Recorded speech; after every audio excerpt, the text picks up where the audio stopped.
Hello everyone and welcome back to a brand new video.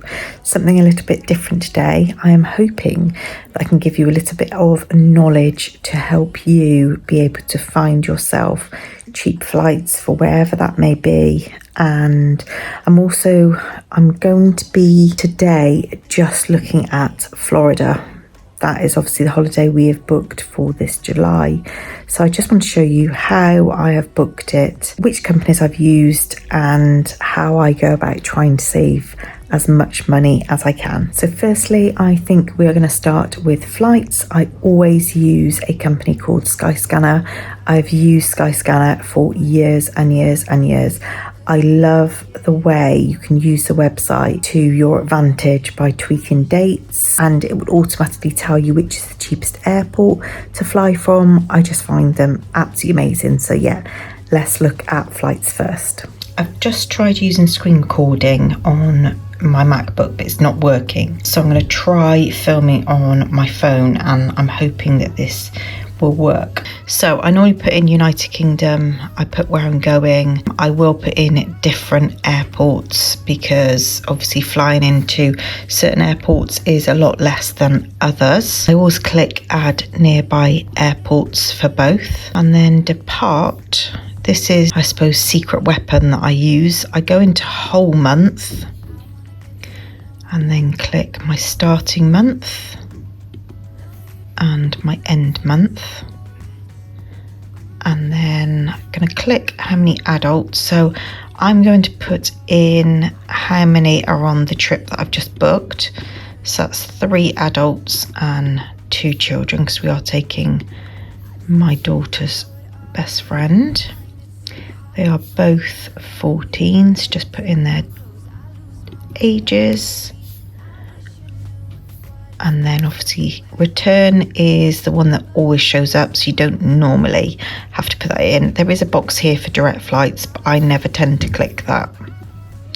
Search flights. Okay, so then this will give you a breakdown now of the airports in the UK, and it will start from the cheapest to the most expensive. So obviously I always click on the cheapest, which in this occasion is London.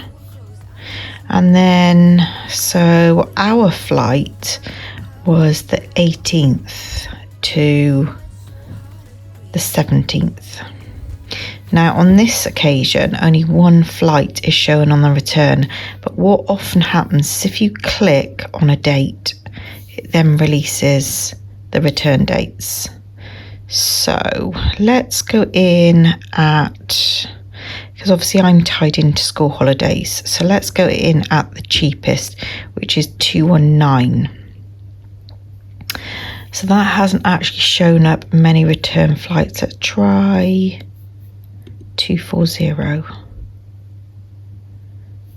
So that'd be 1, 2. Okay, so you can see here 1, 2, 3 weeks. It's showing the 239, so click on that. Now I'm never really overly fussy on how long we stay for. If it's, a couple of days less or a couple of days more, I normally just go by on what is the cheapest. So I'm just going to click find flights. So here we've got 3 categories. We've got the fastest, which is normally the most expensive. We've also got the cheapest. Now the fastest is 8 hours 47, so I'm presuming that will be a direct flight. And then you've got the best, which is 9 hours. Now that also could be a direct flight, but obviously the 14 hours 43 at 484 is not going to be a direct flight. So if we click on that, because that is normally the one that I would click on. Now I kind of have my limitations of flying indirect of what I'm willing to fly. So 18 hours for us, I would say, is too much. I'd say the maximum that we would be willing to have our overall travelling time would be around 16 hours. Now when it says 18 hours and 2.2, that does not mean it is 18 hours in flight time. That is also your stopover for your connecting flight. This one would obviously have a shorter stopover because it's 11 hours 24. These are all coming up as Virgin flights. So this one, this is something that I would probably go for, to be honest with you. We've got an 11:15 out of Heathrow. Overall flight time 16 hours 54, and you get into Orlando at 9 minutes past 11. And then your flight back isn't actually too bad either, and that is 496 per person. So then if we go to this page and click down, this now gives you a breakdown of how your flight is worked out. So you'd go out of London Heathrow at 11:15, and then you're obviously getting into New York JF Kennedy at 2:20. Now it does say connecting airport, long wait. So what have we got? So that's 5 hours 35, which yes, does sound a lot. We've had a lower connecting flight before and have only just about made our flight. So that is probably on the longer side, but I'd prefer longer than shorter. And then coming back, you have got a 1 hour 7 minute connecting flight. Now that could be a little bit on the touch and go side. What I will say is the one time that we didn't have much time from connecting flights, there was a bit of a nightmare with the queues, but they did end up calling out, and anybody that had their flight quickly, they could obviously go forward. Now what normally happens on these indirect flights is on the way out, you normally have to take your luggage off the conveyor belt and then check it back in, but then normally on the way back it's all done automatically. I mean, it does depend very much on the flight company, but yeah, I think every time we've flown, on the way back in it's normally done for you. And then on Skyscanner, you would then have a list of companies all having their kind of rating. So here you can see Netflights has more of the same amount of stars than Virgin Atlantic, and you're also saving yourself a bit of money because that is 2480, whereas this is 2613. So let's go back. Now another thing you can do, so these are all from, sorry, I keep moving the camera, trying to keep it still for you, but my arm is aching now. So all of these are from London Heathrow. Yeah, all of them I think. Okay, let's look at the best. So there's not that much difference, 484 to 549. And here you can see you've actually got a direct flight for 549. Okay, so the cheapest direct flight here is London Gatwick, and that's 540. And then you've got London Gatwick again, 542, and 549, which is the North Atlantic. That is who I've actually booked my flights through this time, and we do actually have direct flights. So click on that, then give you a breakdown, the journey time, and then there's obviously two companies you can then book through. You've got North Atlantic Airways, and you've also got Apodo, not quite sure how you say that. Okay, so let's go back to this page.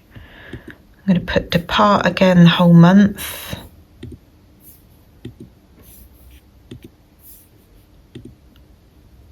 Let's look at a different flight. Actually, let's try August to August. So we've got 296 there, and as you can see, this one has lots of available flights and actually giving the price times. Now, if they're in green, that's showing that they are the cheapest. I don't know if Skyscanner still do this, but years ago, you used to have green and amber and red. by the looks of it, it doesn't look like they do that anymore, which I used to find really helpful visually. But anyway, we'll go with just the green. I suppose that's the most important thing. It's showing the cheapest flight. So let's try 261. So it's not showing loads and loads of flights. Now these blanks here, it doesn't always mean that they are expensive. It just means that you don't know what you kind of get in. So let's go for 1, 2. Let's start there. So this is another thing I would do to find a really good price. So this is coming up 522, and that is a direct flight with Iberia. So one thing that I do when I'm checking to find cheaper flights is I would just change the dates up here by going backwards and forwards, and the same with this date. So if we go backwards a day, let's see. Okay, 577. So this date is actually more expensive because the other one was direct, and this is 640. Let's go back again. I don't know why. Whenever I'm looking for flights, I find this bit here the most exciting, because obviously the price goes down, and sometimes it can fall dramatically, and then other times not so much. Okay, so again, cheapest direct is 640, and then we've got 14-hour flight at 596. So the first one was the better date so far. This is a good start, starting off with 615. Sometimes this pulls you into false pretenses of thinking that it's going to be cheaper, and it's not. Okay, we've got 591. 545 now, 593, which is a direct. Just tweaking around with the dates, that's one of the first things I can advise you to do. Another thing, if we go back into this opening page, I will put in other airports. So I know Miami can be a very cheap airport to fly into. So I'm going to put UK again. Whole month, July through till August. Keep my travellers the same, and then in nearby airports, and let's see what we come up with. So Miami is 492. Now that wasn't actually that much different from the Orlando, so I on this occasion would not go for this, only because Miami is probably about 3.5-4 hour drive. We have done it, but we've done that because it's been such a good price. So let's go into, let's try Tampa. Search again. Okay, so this is coming up slightly less now, 434. So let's try the 218 at the top. So here we've only got one green date showing. Come home the same month. Okay, so let's look at this one, 218 and 217. Click both of those, find flights. What I also find as well is on that front page, I think it said from 435, but when you go through to this page, that might alter, so that might go down or potentially go up. I think it's kind of like a guide. So we've got 468, which is a direct flight. So let's look at that one. That's actually a Virgin Atlantic flight into Tampa, and then it gives a list of companies here. Netflix is the cheapest, coming out at 2340. You see, Virgin Atlantic is 2465 booking direct. Don't think it's worth it. I personally go with whatever's cheapest as long as it's got a good rating.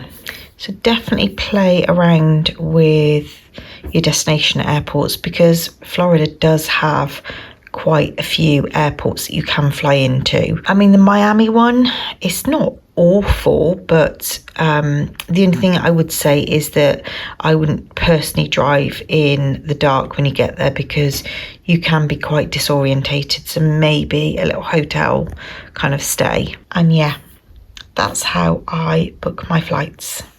Right, I'm now just going to show you where I booked my car hire from. So I've used different companies, but this particular time I've used a company called trip.com. Can't remember if I signed up for this or not. Yeah, I think I did. So if you sign up, I think it can release extra discounts, but I don't think that's worked. Or has it? Oh yeah, it has. Okay, so car hire.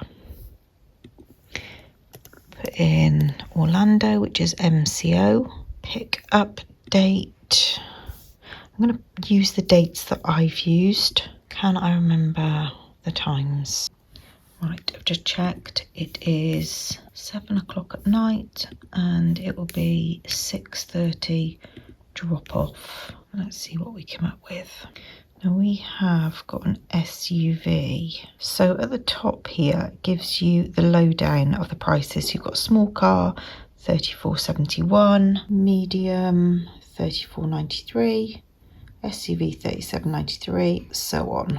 Did look at a pickup truck to begin with, but we decided to go for a SUV. Now, if you've not been to Florida, I would highly recommend going for at least an SUV. You're higher up and you will find in America that everybody drives huge vehicles. Anyway, let's look at an SUV. Let me try and find what we've booked. I think it might be this that we've booked. What was it that? I think we've booked either this or that, but I've got a feeling it's this. Okay, so it gives a lowdown, and this is the company we booked through here, actually, Sixt.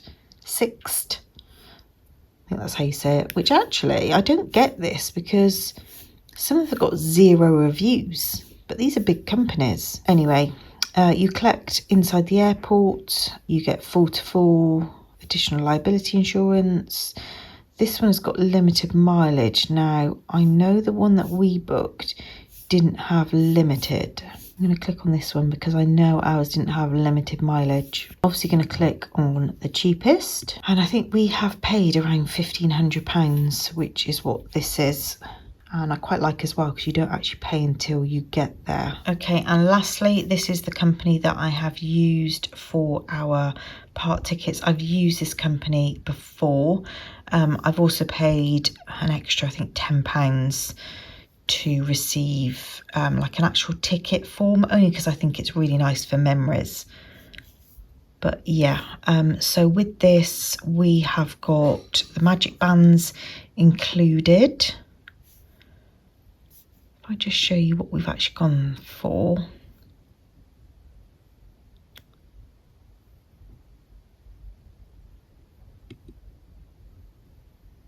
Okay, so we've got a Disney and Universal combo ticket. And as you can see, you get the magic bands with this for free, and you also get these bits for free, just some free vouchers. And I'm sure it comes with the memory maker, which is worth just under $200. Now, we had that on our last trip and it is invaluable. It is absolutely amazing. Basically, there are people all around the parks, staff members that have their cameras. They will take photos of you. These can be enhanced to make it look like you've got Tinkerbell flying over your head. For $200, it's literally amazing. If I remember rightly, it all gets added to an app and I think you can download them, but honestly, it is invaluable. We've gone for the 14-day ticket, which, as you can see, child and adult are the same price at the moment. Not that there was ever that much of a difference, and I think all of mine now classed as adults. And then we've also gone for Discovery Cove, and I've gone for the ultimate package, which you can either have with swim with dolphins or non-swim. But the thing I like about this is that with the unlimited, you get the free parking at SeaWorld, Aquatica and Busch Gardens, which that in itself is invaluable because it's expensive to park in these parks. So with the Ultimate, it will give a price here, but then you need to go into the month that you are going to be using. And here I've gone for August. I think we have booked, I think it's the 8th or the 9th, I can't remember. Let's go for the 8th. And as you can see here, it's gone down in price. So the Ultimate non-dolphin swim package is $216.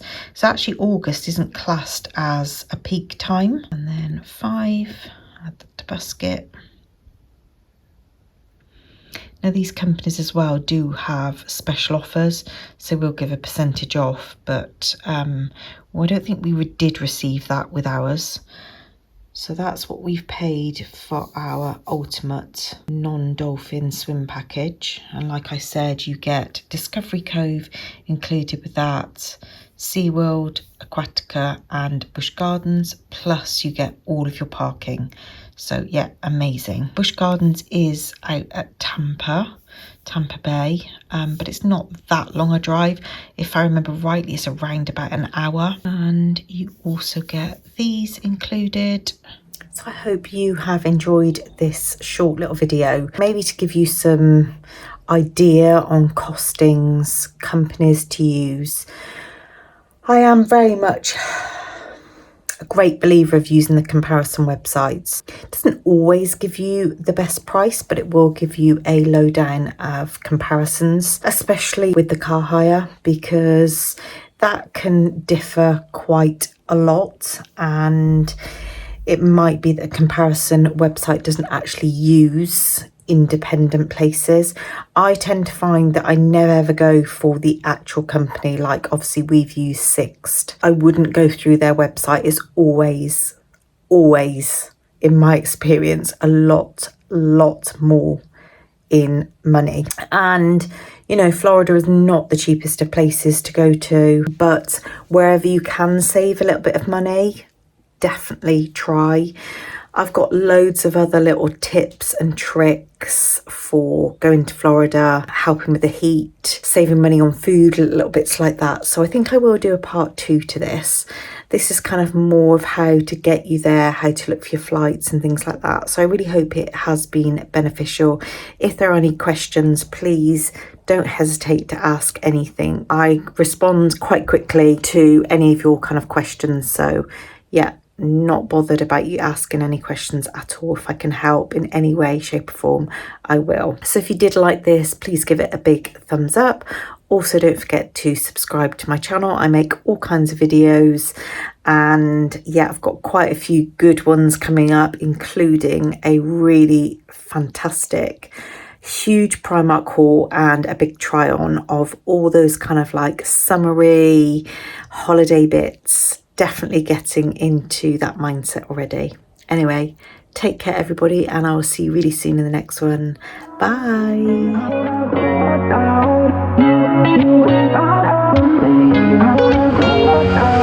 How did we end up here in the corner looking like enemies?